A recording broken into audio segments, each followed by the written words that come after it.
الله الرحمن الرحيم. الرحمن علم القرآن، خلق الإنسان، علمه البيان. الشمس والقمر بحسبان، والنجم والشجر يسجدان. والسماء رفعها ووضع الميزان، ألا تطغوا في الميزان، وأقيموا الوزن بالقسط ولا تخسروا الميزان. والأرض وضعها للأنام، فيها فاكهة والنخل ذات الأكمام، والحب ذو العصف والريحان. فبأي آلاء ربكما تكذبان؟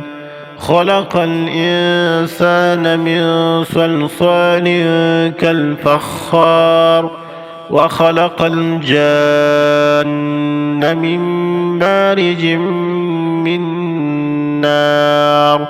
فبأي آلاء ربكما تكذبان؟ رب المشرقين ورب المغربين. فبأي آلاء ربكما تكذبان؟ مرج البحرين يلتقيان، بينهما برزخ لا يبغيان. فبأي آلاء ربكما تكذبان؟ يخرج منهما اللؤلؤ والمرجان. فبأي آلاء ربكما تكذبان؟ وله الجوار المنشآت في البحر كالأعلام. فبأي آلاء ربكما تكذبان؟ كل من عليها فان، ويبقى وجه ربك ذو الجلال والإكرام. فبأي آلاء ربكما تكذبان؟ يسأله من في السماوات والأرض، كل يوم هو في شأن. فبأي آلاء ربكما تكذبان؟ سنفرغ لكم أيها الثقلان. فبأي آلاء ربكما تكذبان؟ يا معشر الجن والإنس إن استطعتم أن تنفذوا من أقطار السماوات والأرض فانفذوا، لا تنفذون إلا بسلطان. فبأي آلاء ربكما تكذبان؟ يرسل عليكما شواظ من نار ونحاس فلا تنتصران. فبأي آلاء ربكما تكذبان؟ فإذا انشقت السماء فكانت وردة كالدهان. فبأي آلاء ربكما تكذبان؟ فيومئذ لا يسأل عن ذنبه إنس ولا جان. فبأي آلاء ربكما تكذبان؟ يعرف المجرمون بسيماهم فيؤخذ بالنواصي والأقدام. فبأي آلاء ربكما تكذبان؟ هذه جهنم التي يكذب بها المجرمون، يطوفون بينها وبين حميم آن. فبأي آلاء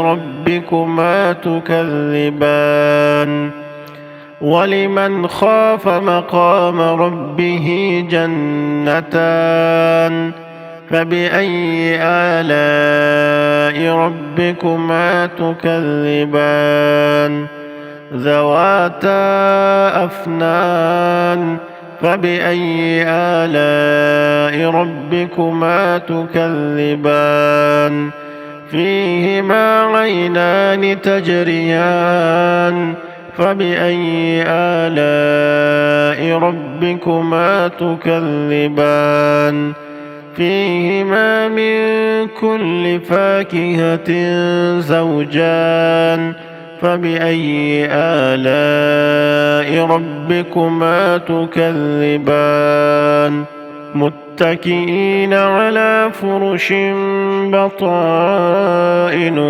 من استبرق وجنى الجنتين دان فبأي آلاء ربكما تكذبان فيهن قاصرات الطرف لم يطمثهن إنس قبلهم ولا جان فبأي آلاء ربكما تكذبان كأنهن الياقوت والمرجان فبأي آلاء ربكما تكذبان هل جزاء الإحسان إلا الإحسان فبأي آلاء ربكما تكذبان ومن دونهما جنتان